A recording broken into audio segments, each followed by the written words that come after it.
Ladies and gentlemen, welcome back to another episode of Boss Economics World, where we peel back the layers of economic events and expose the real issues lurking underneath.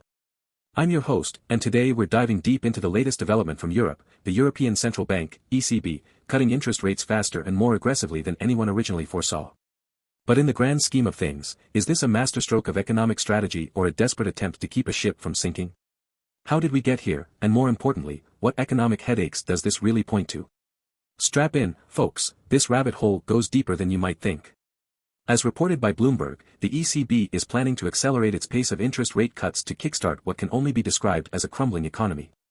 Most recently, economists forecast a quarter percentage point reduction not just next week but at every policy meeting until June of next year.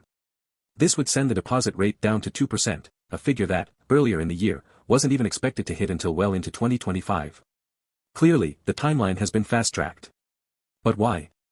What's forcing the ECB's hand? It all boils down to one ugly truth: cracks in the Eurozone's economy are widening, and the highly optimistic growth projections earlier this year have proven too ambitious. The economic clouds are gathering fast across all sectors, dragging down a zone of 20 nations that prides itself on being a global economic powerhouse. Let me break it down into bite-sized pieces. Manufacturers are struggling, services are contracting, and overall economic activity is shrinking rather than expanding. Add that into the mix with political instability in two of Europe's big players, Germany and France, wars raging on in Ukraine and the Middle East, and ominous tariff threats by Donald Trump looming over trade relations. So, here's the bitter truth: the ECB is trying to play catch-up with an economy that's stumbling on broken legs. Cutting rates faster might stimulate growth in theory, but in practice, we have to question whether this is just another band-aid slapped on a gaping bullet wound. Let's dive deeper into the rationale for this accelerated pace of cuts.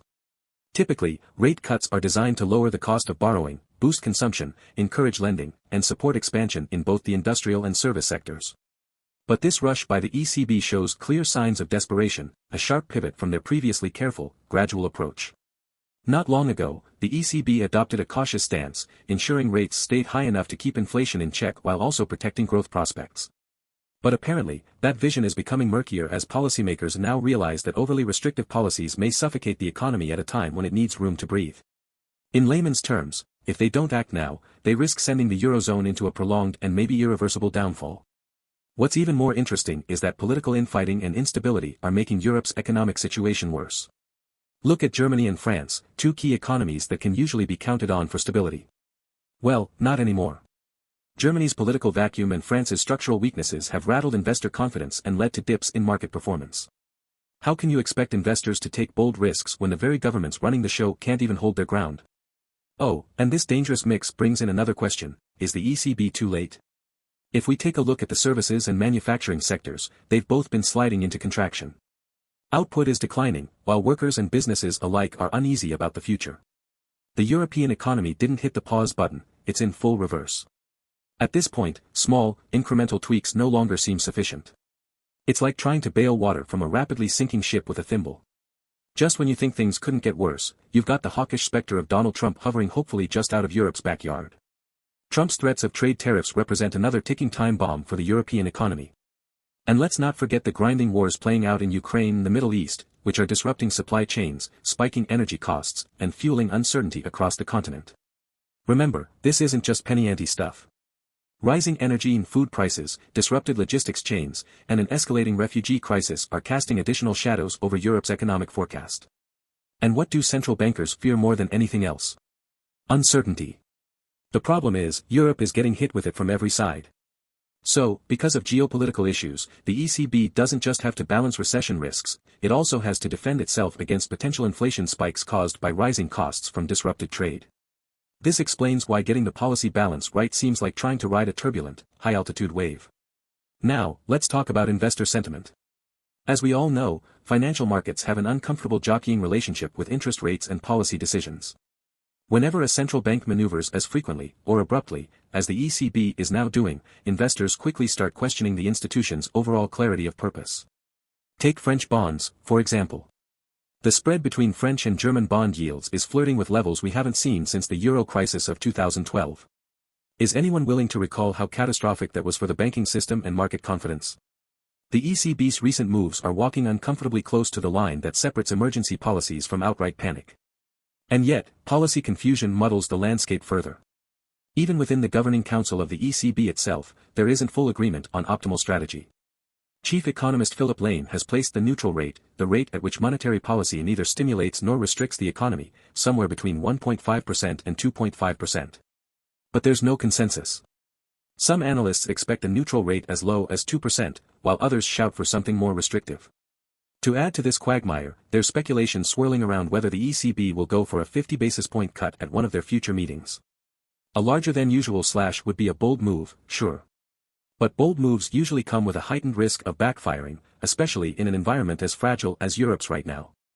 Think of it like driving a Ferrari at 200 miles per hour, sure, it might get you where you need to be faster, but lose control for even a second, and the crash will be devastating.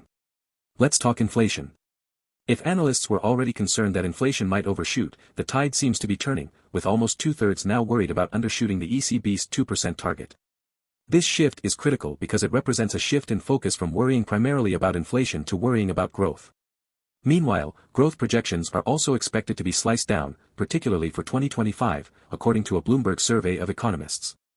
Another troubling sign. ECB insiders themselves increasingly think that outright deflation, not just disinflation, could be lurking down the pipeline. A scenario that many thought dead in the water after the 2008 crisis is now haunting policymakers once again. Simply put, Europe's recovery from the pandemic has been far weaker than expected, and the war in Ukraine has left even deeper scars than previously forecast. If the cost of living and production continues to rise without wages keeping up, we could be staring down the barrel of prolonged stagflation. The real question is this: what will it take to address these deep-seated structural imbalances in the Eurozone without either drastically worsening inflation or plunging Europe into a deep recession? The ECB's next few moves will make or break this economic moment for Europe. What we're seeing here is not just a policy course correction, this is the central bank acknowledging the connectedness of deep-rooted global and political issues, a bitter cocktail of weak economic growth, disruptive supply chains, untenable inflationary pressures, political dysfunction, and looming trade wars. But will these rate cuts ultimately stimulate growth, lower unemployment, and rekindle Europe's service and manufacturing sectors? It remains to be seen whether rapid fiscal intervention can catch up with Europe's troubled economy, before the sand slips through its fingers. The ECB's latest moves suggest a central bank desperately reacting to events unfolding faster than it anticipated. We're witnessing a shift from strategic caution to what some might consider taking action out of sheer necessity rather than comprehensive vision. This is what happens when you fall behind, you're forced to overcorrect. The situation in Europe shows the intricate dance between monetary policy, political strife, and global uncertainties. Can rate cuts exclusively fix Europe's quandaries? Unlikely. And continuing cuts might reinflate bubbles rather than create genuine economic expansion. In coming months, it will become abundantly clear whether the ECB can truly orchestrate an economic recovery or if Europe will stumble deeper into a precarious mix of slowed growth, high debt, and geopolitical risk. The timing is crucial, and Lady Luck is no longer on Europe's side. What's your take on this? Will these accelerated rate cuts be Europe's salvation or its undoing? Let me know in the comments below.